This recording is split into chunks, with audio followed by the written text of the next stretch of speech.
Fear is a powerful form of thought. It paralyzes the nerve centers, thus affecting the circulation of the blood. This in turn paralyzes the muscular system, so that fear affects the entire being, body, brain, and nerve, physical, mental, and muscular. Of course, the only way to overcome fear is to become conscious of power. What is this mysterious vital force which we call power? Well, we do not know. But then, neither do we know what electricity is. But we do know that by conforming to the requirements of the law by which electricity is governed, it will be our obedient servant. That it will light our homes, our cities, run our machinery, and serve us in many useful capacities. So, as it is with this vital force, although we do not know what it is and possibly may never know, we do know that it is a primary force which manifests through living bodies, us. And that by complying with the laws and principles by which it is governed, we can open ourselves up to a more abundant inflow of this vital energy, and thus express the highest possible degree of mental, moral, and spiritual efficiency.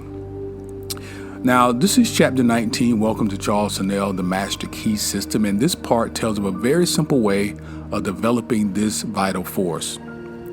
Now, if you put into practice the information outlined in this particular lesson, you'll soon develop the sense of power which has ever been the distinguishing mark of genius. So guys, thanks for joining me again this week. This week, we're going to talk about understanding our internal power, and particularly talking about how to offset and overcome fear. How to offset and overcome fear.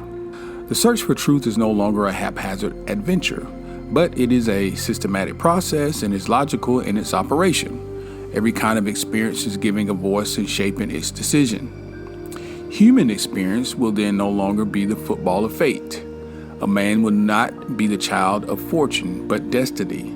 Fate and fortune will be controlled as readily as a captain controls his ship, or an engineer his train. In the physical world, there are innumerable contrasts, and these may, for convenience sake, be designated by distinctive names. Their sizes, colors, shades, are ends to all things. There's a North Pole and a South Pole, an inside and an outside, a seen and an unseen, but these expressions merely serve to place extremes in contrast. They're names given to two different parts of one quantity. The two extremes are relative. They are not separate entities, but they are two parts of the aspect of the whole. This is an important concept to understand. As I matriculate into higher levels of consciousness, this is one of the ideologies that initially confounded me in terms of duality, non-duality, and these sorts of things. Understanding that if you are, for example, desirous of being abundant, well, there's a version of you that is also created at the same time that is the opposite of that. And it would have to be that way. So think of it this way. If everyone was 6 feet tall, if everyone was 6 foot tall, well, let's say 6'5", because we consider 6 foot somewhat average for a man. But let's say if everyone was 6'5", women and men, 6'5". And so now we consider 6'5" to be tall. And so we call people who are over, certain height, particularly over 6'1" or 6'2", to be tall. Well, if everyone is 6'5", then what is tall? It has no relevancy. The only reason that 6'5" is tall is because there are people who are 5'9", and there are people who are 5'4", and there are people who are much, shorter than that. So we have created these words, these contrasts, these opposites to describe. But what Hanel is saying here and going into, and he's talking about from a universal standpoint, everything exists and the opposite. Everything exists and the opposite. So we have to have an appreciation for that. We'll get more in detail in a little while about that, but I just wanted to really highlight that. Now, in the mental world, we find the same law. We speak of knowledge and ignorance, but ignorance is but a lack of knowledge. and there's therefore found to be simply a word to express the absence of knowledge. It has no principle in and of itself. In other words, there's no source of ignorance. There's only a lack of knowledge. Like, for example, there's no source of darkness. There's an absence of light. Immediately when you come into a room with light, the darkness flees. You cannot overtake a room with darkness. You simply have to turn off the lights. In the moral world, we again find the same law. We speak of good and evil, but good is a reality, something tangible, while evil is found to be simply a negative condition, the absence of good. Evil is sometimes thought to be a very real condition, but it has no principle, no vitality, no life. We know this because it can always be destroyed by good. Just as truth destroys error and light destroys darkness, so evil vanishes when good appears. There is therefore but one principle in the moral world. We find exactly the same law obtaining in the spiritual world.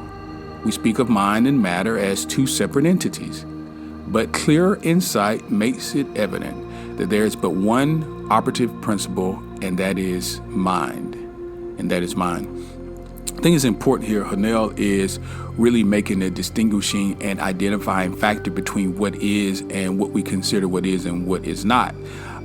Truth versus legend or rumor or some sort of traditional legalistic mindset where we have brought into our conscious and therefore into our subconscious minds the idea of certain things that really don't exist. They really don't exist. We've given them life because we speak so much about them, evil, error, and these sorts of things. But the truth is, they have no vitality, as he says here. They have no principle, no life, except for what we give them. So really, the truth is, there's good or the absence of good. There's light or the absence of light. Those have vitality. Those are principles. So think about this in your personal life, and when we're talking about conquering fear, particularly in today's age when we are living in very different times and words like quarantine and virus. Fear is a very big part of what is taking place today, probably as larger than really the particular virus spread itself, because people are fearful. So how do you combat that? How does one determine what is worthy of being addressed in a fearful manner? And maybe I can phrase it a little better. What is fear, and where does it come from? Well, for the most part, fear, if you listen to the acronym, false evidence appearing real. That is what fear has always been described as, false evidence appearing real. Many times fear comes from a place of ignorance. We don't really know. So just think about what's happening in today's environment. People are fearful because they don't really know. They don't really know what's going to happen in terms of the virus. They can't see it, so they don't really know where it is. They don't really know who has it. So there's fear there. There's fear in the economic sector because they don't really know what's going to take place and how all this is going to play out. So fear is a reaction to the unknown. And unfortunately, we place much of our attention on the unknown, and the emotion we use is fear. Well, what we've studied so far in lessons 1 through 18 all suggest one thing consistently, is that what Buddha said, you are going to become what you think about most of the time. And what all great teachers basically have said in one way or another, as you believe, so shall it be unto you. A man is as he thinks. So it's important to understand how to cope and how to not be fearful.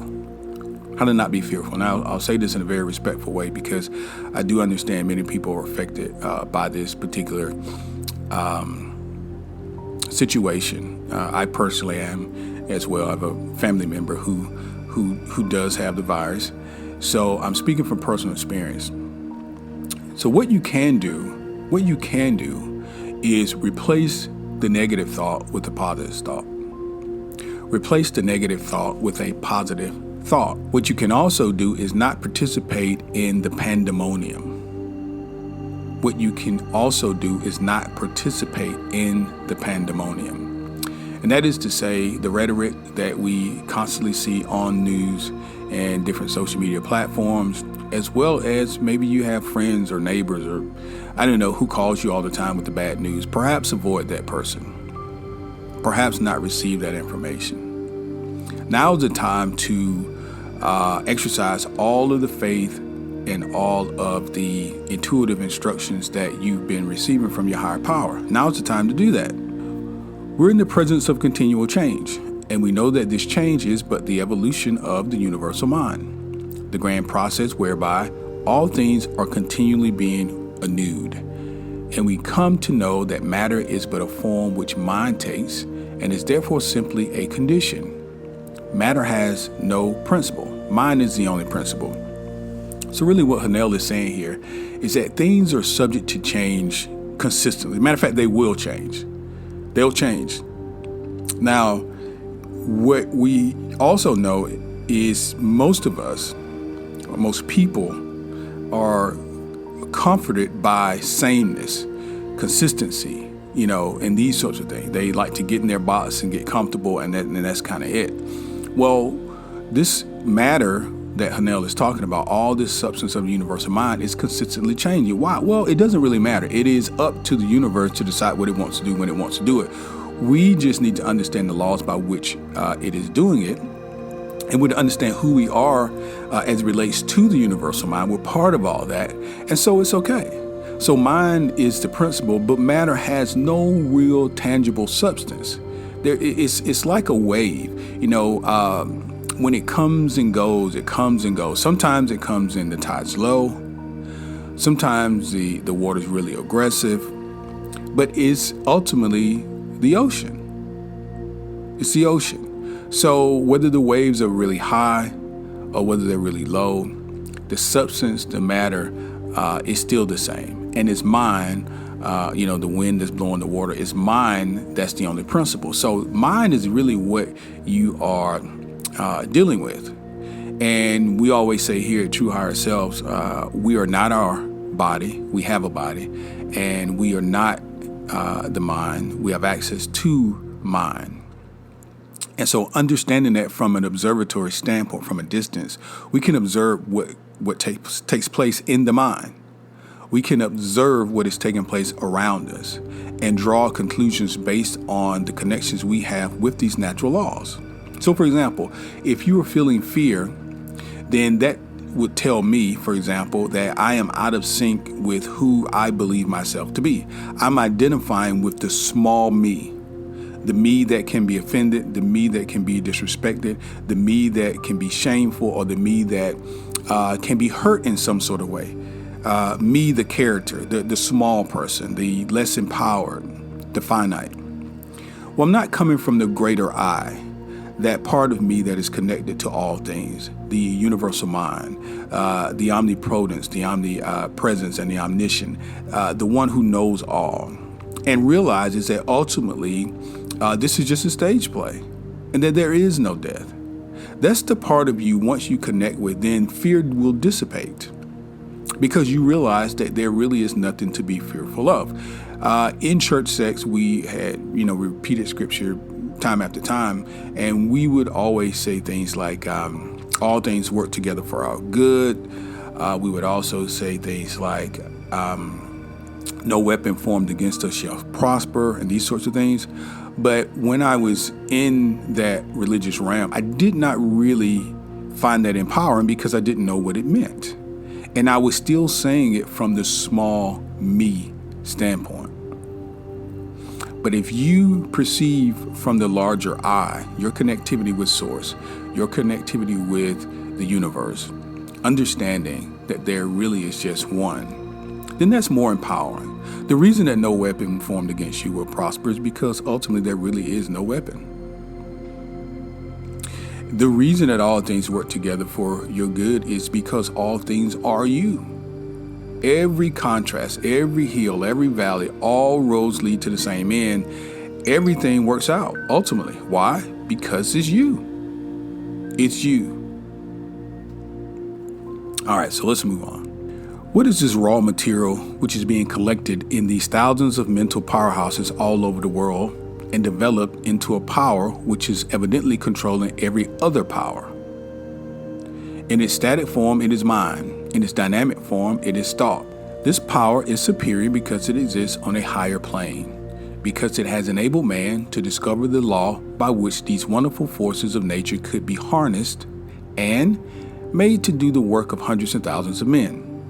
It has enabled man to discover laws whereby time and space has been annihilated and the law of gravitation overcome. For your exercise this week, concentrate. And when I say, this is Hanel speaking, and when I use the word concentrate, I mean all the word implies. Become so absorbed in the object of your thought that you are conscious of nothing else.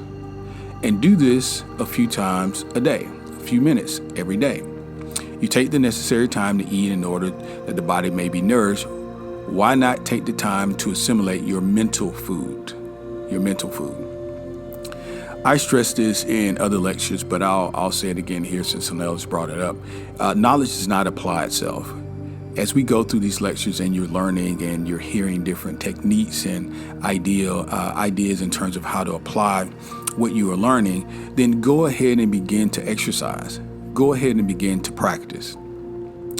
I'll tell you, I am going on a 3-year practice, personal and home yoga practice, and you have to continue to practice. You can't take days off. I mean, you can, but then you're going to see the difference in your vitality. So it's important that you continue to, if you want to see manifestation, you want to see some results, continue to practice, continue to go into your quiet place each week and focus and do these exercises because they really are effective. So let the thought rest on the fact that appearances are deceptive. We're talking about fear this week. We're talking about fear. And one of the things that we do, and when I say we, I mean people, many people do, is we judge by appearances. And many times that judgment is incorrect. And we allow people to promote their judgments on us. And many times that is also incorrect. And what it does, it creates fear within you. Because again, you get into the area of the unknown. Well, what if what he told me was right? What if what this person emailed me or texted me is correct? Well, here's the thing. Displace the fear with knowledge. We're talking about, Hanel has said, in order to overcome fear, you must be conscious of your power. So we talked that piece already. Not the small you, but the big I. Be conscious of who you are and where you sit in all of this. So that's part of it. But the other part is actual knowledge. Actually researching and discovery will dissipate much ignorance and knowledge. Many times, especially in this age of social media, you get access to so much information, and you just it bewilders me that people will simply take an article or a website as gospel without researching, and worse, even repeat the information to other people as if it is gospel. You must always vet the information. I don't care whether it's coming from the news, whether it's coming through websites or social media platforms. Begin to research to understand the source of the information and to understand what is taking place in whatever it is that you're discovering. But don't create fear for yourself where you get bad information or something that appears to be bad, and then all of a sudden you go into a fear state. Don't do that. Be cognizant of what's going on. Be the observer that you hear me talking about. You're not your body. You're not your mind. You are the voice behind the scenes. You're the voice that's speaking through this vessel. So you can observe. So when your thoughts come through, you observe the thoughts. You don't have to become entangled with your thoughts. It's perfectly okay to see it coming and then see it going. If it's not a thought that you feel would be productive to engage in, it's not your thought. Unless you begin to engage in it and begin to perceive it to be. So let them come and let them go. You get to determine what you react to. People are going to come, especially these days, and there's going to be a whole lot of quote unquote bad news. Well, you get to determine what is bad and how do you react to it. And that's one of the bigger ways to get away from a lot of this fear mongering. Now, let the thought rest on the fact that appearances are deceptive. For example, the earth is not flat, neither is it stationary. The sky is not a dome. The sun does not move. The stars are not small specks of light in the sky. And matter, which was once supposed to be fixed, has been found to be in a state of perpetual flux. And that's the part that most people don't understand, are ignorant of. And even if you do know about it, it's a process in terms of understanding how it works. And what I'm saying is this: most people are reactionary. They live their lives as a response of 5 sensory data: touch, taste, feel, and these sorts of things. And that's how they're responding. Okay, that's how they're living their lives. That's why most people are really, really stressed. No, very few people are using their sixth sense, their intuition, their third eye, their ability to be connected to a higher power, to the universal mind, to have that peace that really does surpass understanding. And that's what Hanel is saying here. Appearances are deceptive. Do not be in the population of people who are only going by appearances. The Bible says you can be in the world, but not of the world. So be cognizant of that. Try to realize that the day is fast approaching. Its dawn is now at hand, when the modes of thought and action must be adjusted to rapidly increasing knowledge of the operation of eternal principles. So again, this week, concentrate on your desired result. Okay, concentrate on your desired result. Go into your quiet space, spend your 30 minutes, and really see, where you want to be. Allow yourself to be free of any outside interference.